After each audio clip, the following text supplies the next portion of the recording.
പ്രിയ പ്രേക്ഷകർക്ക് സീരിയൽ ന്യൂസിലേക്ക് സ്വാഗതം. കൂടുതൽ സീരിയൽ ന്യൂസുകൾ അതിവേഗം ലഭിക്കുന്നതിന് ഈ ചാനൽ സബ്സ്ക്രൈബ് ചെയ്യുക. ബെൽ ഐക്കൺ മറക്കാതെ ക്ലിക്ക് ചെയ്യുക. വീഡിയോ ഇഷ്ടമായി എങ്കിൽ ലൈക്ക് ചെയ്യാൻ മറക്കരുത്. ഇനിയും കൃഷ് കെട്ടിയ താലിയുമായി മുന്നിലേക്ക് പോകേണ്ടതില്ല എന്നുള്ള തീരുമാനം എടുത്തിരിക്കുകയാണ് കൺമണി. ഈ താലിയുമായി എത്ര നാൾ ഇങ്ങനെ മുന്നിലേക്ക് പോകും? ഇന്നല്ലെങ്കിൽ നാളെ ഈ താലി ഊരിവെക്കേണ്ടതായി വരും. മറ്റാരും അറിയുന്നതിന് മുൻപ് തന്നെ ഈ താലി ഊരിവെച്ചേക്കാം എന്ന് വ്യക്തമാക്കുന്ന കൺമണി ഗണപതി ക്ഷേത്രത്തിൽ വെച്ച് കെട്ടിയ താലി ഊരുമ്പോഴാണ് അവിടെ നിന്ന് സന്യാസി അമ്മാമ കടന്നു വരുന്നത്. ഇതോടെ ആ താലി ഊരരുത്, അത് കഴുത്തിൽ തന്നെ വേണമെന്ന് പറയുകയും ചെയ്തത് കൺമണിയെ ആകെ ഞെട്ടിച്ചു കളഞ്ഞിരിക്കുകയാണ്. ഇതോടെ ഈ താലിക്ക് ഞാൻ അർഹത ഉള്ളവളല്ല എന്ന് കൺമണി തുറന്നു പറയുന്നു.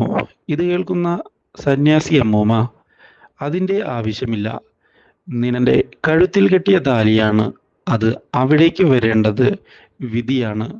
ആ വിധി നീ എന്തൊക്കെ ചെയ്താലും തടുക്കാൻ നിന്നെ കൊണ്ട് സാധിക്കുന്നതല്ല. അതുകൊണ്ട് ആ താലി നിന്റെ കഴുത്തിൽ വേണം. അത് ദൈവനിശ്ചയമാണ്. അത് തടുക്കാൻ നിനക്കെന്നല്ല മറ്റാർക്കും സാധിക്കുകയില്ല എന്നുള്ളതാണ് യാഥാർത്ഥ്യം. അതുകൊണ്ട് തന്നെ നിന്റെ കഴുത്തിൽ അത് ഭദ്രമായി കിടക്കട്ടെ എന്ന് പറഞ്ഞ് അവിടെ നിന്ന് പോകുന്നു. ഇതോടെ ഇതൊക്കെ കാണുന്ന കൺമണി ഇനി എന്താണ് ചെയ്യേണ്ടത് എന്നറിയാതെ പകച്ചു പോവുകയാണ്. ഇങ്ങനെയൊക്കെ സംഭവിക്കും എന്ന് കൺമണി ഒരിക്കലും വിചാരിച്ചിരുന്നില്ല. ഇതോടെ അമ്മാമ പറഞ്ഞത് കേൾക്കാം എന്നുള്ള തീരുമാനം എടുക്കുന്ന കൺമണി താലി പൊട്ടിച്ചെറിയാൻ തയ്യാറാകുന്നില്ല. തൻ്റെ കഴുത്തിൽ തന്നെ ആ താലി കെടുക്കട്ടെ എന്ന് വ്യക്തമാക്കിക്കൊണ്ട് വീണ്ടും താലി കഴുത്തിൽ അണിയുകയും മറ്റാരും കാണാതിരിക്കാൻ വീണ്ടും താലി ഒളിപ്പിച്ച് വയ്ക്കുകയും ചെയ്യുന്നു. ഇതേ തുടർന്ന് ഓഫീസിലേക്ക് പോകാൻ തയ്യാറാകുകയാണ് കൺമണി ചെയ്യുന്നത്. പക്ഷേ കൺമണിയുടെ മുന്നിലേക്ക് അപ്പോഴാണ് വരുൺ കയറി വരുന്നത്.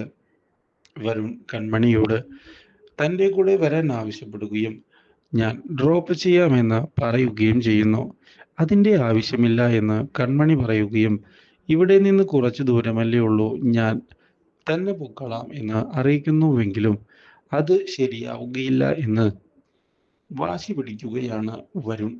കൺമണി ഈ അടുത്തൊക്കെ എന്നിൽ നിന്ന് അകന്നുകൊണ്ടുള്ള സംസാരമാണ് ഉണ്ടാകുന്നത്. അത് എന്തുകൊണ്ടാണ് എന്ന് എനിക്ക് മനസ്സിലാകുന്നില്ല. എത്രയും പെട്ടെന്ന് തന്നെ എനിക്ക് അതിനൊരു തീരുമാനം ഉണ്ടാക്കണം.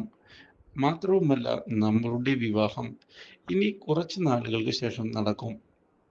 അതുകൊണ്ട് കൺമണിയെ പിന്നീട് എന്നും ഞാൻ തന്നെ ആയിരിക്കില്ലേ ഓഫീസിലേക്ക് കൊണ്ടുവിടുക. അതുകൊണ്ട് ഇന്നു തന്നെ കയറിയാലും യാതൊരു പ്രശ്നവും ഇല്ല എന്ന് വരുൺ അറിയിച്ചതിനെ തുടർന്ന് വരുണിനോട് കല്യാണം കഴിഞ്ഞിട്ട് മതി ഇങ്ങനെയുള്ള കാര്യങ്ങൾ എന്നാണ് ഞാൻ ആഗ്രഹിക്കുന്നത്. അല്ലാതെ വെറുതെ എന്തിനാണ് ഒരു പ്രശ്നമുണ്ടാക്കുന്നത്? ഇത് വരുണിന് ഒട്ടും തന്നെ ഇഷ്ടമാകുന്നില്ല. ഇതോടെ വരുൺ തൻ്റെ അതൃപ്തി പ്രകടിപ്പിക്കാനുള്ള തീരുമാനം എടുക്കണം എന്ന് വിചാരിക്കുന്നുവെങ്കിലും പിന്നീട് വേണ്ട എന്ന് വിചാരിക്കുകയും ദേഷ്യം മുഖത്ത് വന്നത് മറച്ചുകൊണ്ട് വീണ്ടും ചിരിച്ച് സംസാരിക്കാൻ ശ്രമിക്കുകയും ചെയ്യുന്നു. വരുണിന്റെ മുഖത്തെ ഈ ഭാവവ്യത്യാസങ്ങൾ കാണുന്നത് കൺമണിയെ ആകെ ഞെട്ടിച്ചു കളഞ്ഞിരിക്കുകയാണ്. ഇതേ തുടർന്ന് തിരികെ ഓഫീസിലേക്ക് എത്തുകയാണ് കൺമണി. അവിടെ വെച്ച് സാഗർ സാർ വളരെയധികം ടെൻഷൻ അടിച്ച് നടക്കുന്നത് കാണാൻ ഇടയാകുന്നു. ഇത് കാണുന്ന കൺമണി മാനസയെ ചെന്ന് കാണാൻ തീരുമാനമെടുത്തിരിക്കുകയാണ്. മാനസയുടെ ക്യാബിനിലേക്ക് വരുന്ന കൺമണി എന്താണ് ഓഫീസിൽ ഇത്ര ടെൻഷൻ എന്ന് ചോദിക്കുകയും എല്ലാവരും വളരെയധികം വിഷമത്തിലാണല്ലോ എന്ന് പറയുകയും ചെയ്യുന്നു. ഇത് കേൾക്കുന്ന താരസ, അപ്പോൾ നീയൊന്നും അറിഞ്ഞില്ലേ എന്ന് ചോദിച്ചതിനെ തുടർന്ന് ഇല്ല, എനിക്കൊന്നും മനസ്സിലായില്ല. ഓ, അങ്ങനെയാണോ? ബലരാമൻ എന്ന് പറഞ്ഞ ഒരാളുണ്ട്. അയാളുടെ കമ്പനി ഇപ്പോൾ നമ്മുടെ കമ്പനിയുമായി ശത്രുതയിലാണ്. നമുക്ക് ലഭിക്കേണ്ട ടെൻഡറുകളെല്ലാം കൈക്കലാക്കുന്നതിന് വേണ്ടിയുള്ള നീക്കം ഇപ്പോൾ ആ കമ്പനിയുടെ ഭാഗത്ത് നിന്ന് നടക്കുന്നുണ്ട്. ഓ, അങ്ങനെയാണോ? എന്നിട്ട് എന്തായി? സാഗർ സാറും ദേവ്ജിയുമൊക്കെ എവിടെയുള്ളപ്പോൾ പിന്നെ നമുക്ക് എന്ത് പേടിക്കാനാണ്? മാനസ മാഡവും ഈ കമ്പനിയുടെ കരുത്ത് തന്നെയാണ്. അതുകൊണ്ട് തന്നെ ഈ കമ്പനിക്ക് യാതൊരു ഭയവും വേണ്ട എന്ന് തന്നെയാണ് എനിക്ക് തോന്നിയിട്ടുള്ളത്. ഈ കാര്യം കേട്ടതിനെ തുടർന്ന് അത് ശരിയൊക്കെ തന്നെയാണ്. പക്ഷേ നമ്മൾ വിചാരിക്കുന്നത് പോലെ വെറും നിസ്സാരക്കാരൊന്നുമല്ല ഈ വന്നിട്ടുള്ള ബലരാമന്റെ കമ്പനി. കുറച്ച് നാളുകൾ കൊണ്ടാണ് ഈ കമ്പനി ഇങ്ങനെ വളർന്ന് പന്തലിച്ചിട്ടുള്ളത്.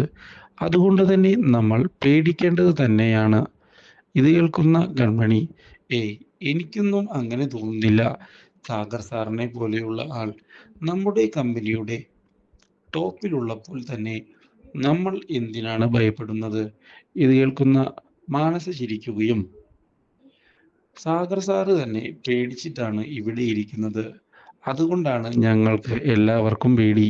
ഇപ്പോൾ മനസ്സിലായോ ആ ബലരാമന്റെ പവർ എന്ന് ചോദിക്കുന്ന മാനസ. അതുകൊണ്ട് തന്നെ ഇനി കാര്യങ്ങൾ കുറച്ചു കഴിഞ്ഞ് അറിയാൻ പറ്റും എന്ന് പറയുകയും ചെയ്തിരിക്കുകയാണ്. ഇതോടെ കാര്യങ്ങൾ എന്താകുമെന്നറിയാതെ വീണ്ടും അവിടെ നിന്ന് പോവുകയാണ് കൺമണി ചെയ്യുന്നത്. ഇതേ സമയം കൃപ കൺമണിയെ കാണുന്നതിനായി എത്തുകയാണ്. കൺമണിയോട് എന്തായി കാര്യങ്ങളെന്ന് ചോദിക്കുകയും വിവാഹത്തിന്റെ കാര്യമെല്ലാം ഉറപ്പിച്ചു എന്ന് പറയാൻ ആവശ്യപ്പെടുകയും ചെയ്യുന്നു.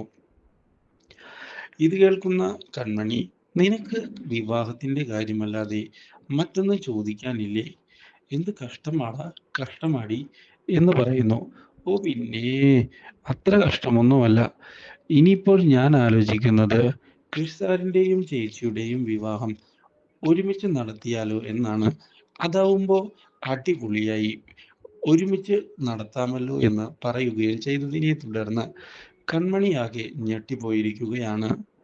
ഇതേ തുടർന്നാണ് ക്രിഷ് കൺമണിയുടെ അടുത്തേക്ക് വരുന്നത്. ഇതോടെ കൺമണിയുടെ ബ്ലഡ് പ്രഷർ കൂടുകയുമായി. Do like, share and subscribe.